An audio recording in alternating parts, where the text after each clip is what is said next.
Halo teman-teman, dimanapun berada, selamat bertemu kembali di channel YouTube saya. Salam satu hobi, salam bonsai Indonesia.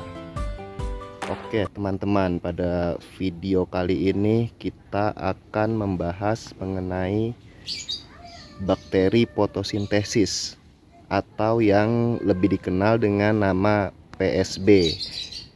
Jadi mungkin banyak di antara teman-teman juga yang sudah tahu ya, yang sudah menggunakan ini, sudah mengaplikasikan pupuk yang satu ini untuk tanaman bonsai. Maka kali ini juga saya akan bahas bagaimana cara membuatnya dan apa saja fungsinya untuk tanaman bonsai kita. Bakteri fotosintesis atau fotosintetik bakteria merupakan bakteri autotrof yang dapat berfotosintesis. PSB memiliki pigmen yang disebut bakteriofil A atau B yang dapat memproduksi pigmen warna merah, hijau, hingga ungu untuk menangkap energi matahari sebagai bahan bakar fotosintesis. Bakteri fotosintetik merupakan bakteri yang dapat mengubah bahan organik menjadi asam amino atau zat bioaktif dengan bantuan sinar matahari, sehingga dia sangat dibutuhkan oleh zat hijau daun pada tanaman.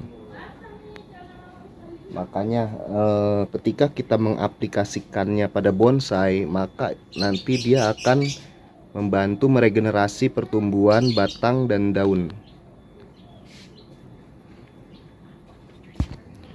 Nah, berikut ini adalah salah satu contoh dari pohon serut yang sudah saya aplikasikan PSB ya. Ini kurang lebih sudah 1 bulan saya aplikasikan PSB.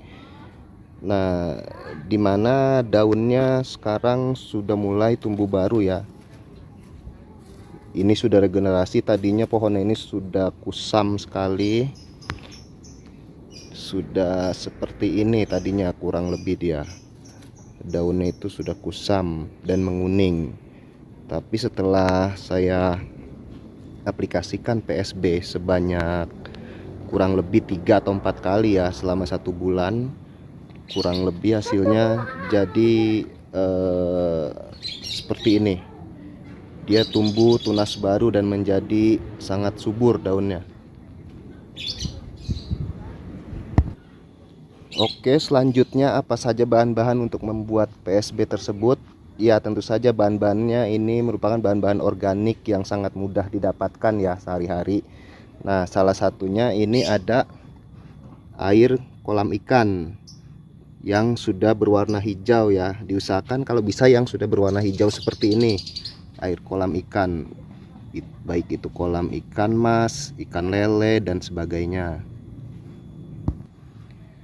Nah, air kolam ikan ini yang saya gunakan kurang lebih 13 liter, 13 sampai 14 liter lah ya mungkin, karena ukuran galon mineral ini kalau tidak salah 15 liter kan. Ini saya kurangi mungkin sekitar 1,5 liter. Jadi kurang lebih kita anggap 13 liter lah. Lalu untuk bahan berikutnya yaitu telur ayam. Ini saya gunakan telur ayam negeri ya, yang mudah didapat saja, sebanyak 1 butir. Lalu penyedap rasa atau micin atau MSG sebanyak 2 sendok makan. Jadi nanti 2 bahan ini kita aduk, kita jadi satu ya. Kita kocok seperti kita mau menggoreng telur. Kita aduk sampai rata, sampai berbusa, baru nanti kita masukkan ke wadah air kolam ikan ini. Jadi cukup mudah sebenarnya, dan ini bahan-bahannya sangat alami, jadi aman untuk tanaman ya, tidak ada efek samping seperti bahan-bahan kimia.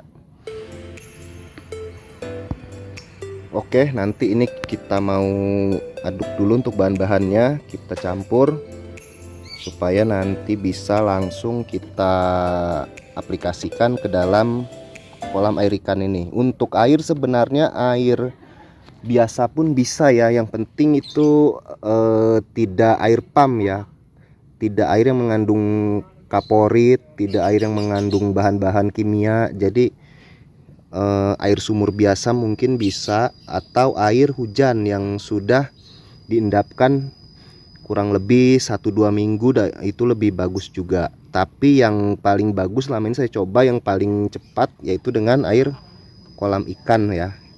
Dan karena juga di sini sudah banyak nutrisinya yang terkandung di dalam air kolam ikan ini, jadi cukup bagus untuk bahan pembuatan PSB.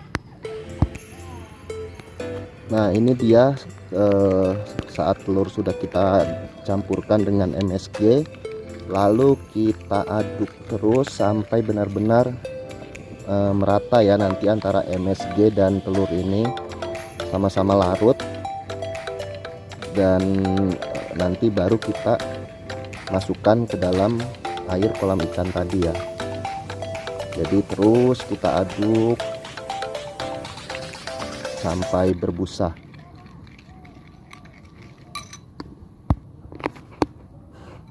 Oke, ini sudah kita aduk dengan rata ya, dan tidak ada gumpalan dari MSG-nya. Jadi ini sudah bisa kita campurkan. Nah, ini kita tuang.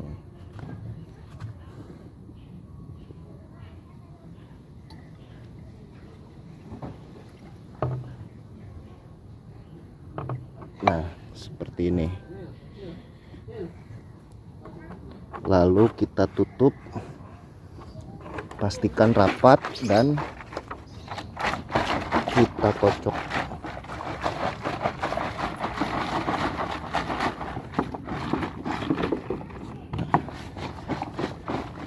Seperti ini, kita kocok sampai rata.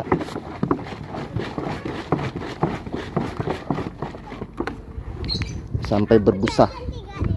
Oke. Nah, seperti ini dia. Kita pastikan kita kocok sampai dia berbusa. Artinya benar-benar rata antara adonan telur dan MSG tadi, dan juga air kolam ikan. Dan biasanya kalau dia memang sudah benar-benar rata, nanti warnanya akan sedikit pudar, warna hijau air kolamnya, ketika sudah tercampur oleh adonan telur tadi.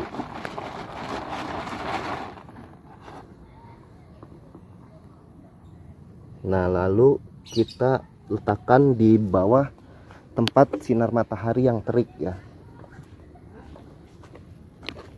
Nah, seperti ini.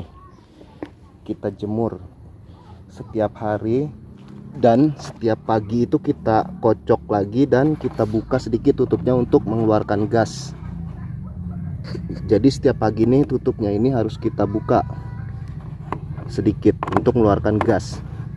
Biasanya nanti di usia 2 minggu atau 3 minggu dia sudah berwarna kemerahan, dan tandanya itu sudah mulai jadi ya. Dan ketika sudah benar-benar jadi, nanti merahnya itu akan sangat pekat.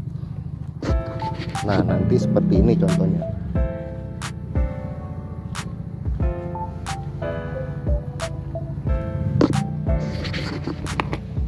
Ini contoh yang saya buat waktu itu. Saya buat ini pada tanggal 29 Mei. Nah, jadi warna merahnya sudah sangat pekat ya. Dan sebenarnya ini juga sudah bisa kita gunakan sebagai biang. Artinya bisa kita tambahkan pada adonan yang baru tadi. Jadi kita tambahkan kurang lebih nanti 5 sendok makan ke sini, dan nanti dia biasanya akan lebih cepat kalau kita tambah dengan biang. Tapi kalau belum punya yang sudah jadi, cukup seperti ini saja, karena itu pun awalnya saya buat seperti ini saja ya. Saya sebelumnya tidak ada stok PSB yang sudah jadi saya langsung buat saja seperti ini tanpa saya tambah biang PSB, dan ternyata juga cepat jadi juga gitu. Yang penting bahan-bahannya benar, dan juga cara penyimpanannya, yaitu harus kita pastikan dia kena matahari full setiap hari. Dan setiap pagi jangan lupa ini nanti kita kocok setiap pagi, dan kita buka sedikit tutupnya untuk mengeluarkan gas. Lalu untuk cara pengaplikasiannya bagaimana? Nah, cara pengaplikasiannya sendiri yaitu PSB yang sudah jadi ini kita pastikan nanti ketika kita buka tutupnya seperti ini sudah tidak mengeluarkan gas. Kalau dia masih mengeluarkan gas itu belum bisa digunakan karena itu bahaya untuk tanaman. Jadi kita pastikan biasanya umur 1,5 bulan baru saya gunakan ya. Kalau saya dari masa pembuatan biasanya 1,5 bulan atau 2 bulan. Jadi kita pastikan sudah aman baru bisa kita gunakan. Cara pemakaiannya yaitu 1 liter air itu biasanya kita gunakan 1 tutup aqua perbandingannya. 1 tutup botol aqua yang biasa itu untuk 1 liter air. Jadi jangan banyak-banyak ya. Karena walaupun ini merupakan bahan-bahan alami, tentu saja kita juga harus jaga-jaga. Siapa tahu dia nanti ada efek samping yang kurang bagus juga bila berlebihan. Jadi kita pastikan hanya menggunakan secukupnya. Jadi bayangkan kalau kita punya 1 galon ini, itu bisa untuk berbulan-bulan kita menghemat pupuk ketimbang kita harus membeli pupuk kimia. Dan karena saya sudah coba di beberapa pohon dan hasilnya cukup bagus ya, perkembangannya daun-daun muda itu menjadi lebih cepat untuk perkembangan bahan bonsai saya di sini. Mudah-mudahan juga nanti teman-teman juga bisa berhasil membuatnya dan bisa mengurangi juga pengeluaran untuk pembelian pupuk-pupuk kimia ya. Selain juga tidak ramah lingkungan dan juga efek samping pupuk kimia itu kita tahu sendiri cukup berbahaya bila overdosis atau salah takar. Oke teman-teman, mungkin sementara itu saja yang bisa saya sampaikan mengenai manfaat PSB untuk tanaman bonsai. Terima kasih untuk semua teman-teman yang sudah mengklik video ini. Mari kita belajar bersama dan mohon maaf atas segala kekurangan yang saya miliki. Salam satu hobi.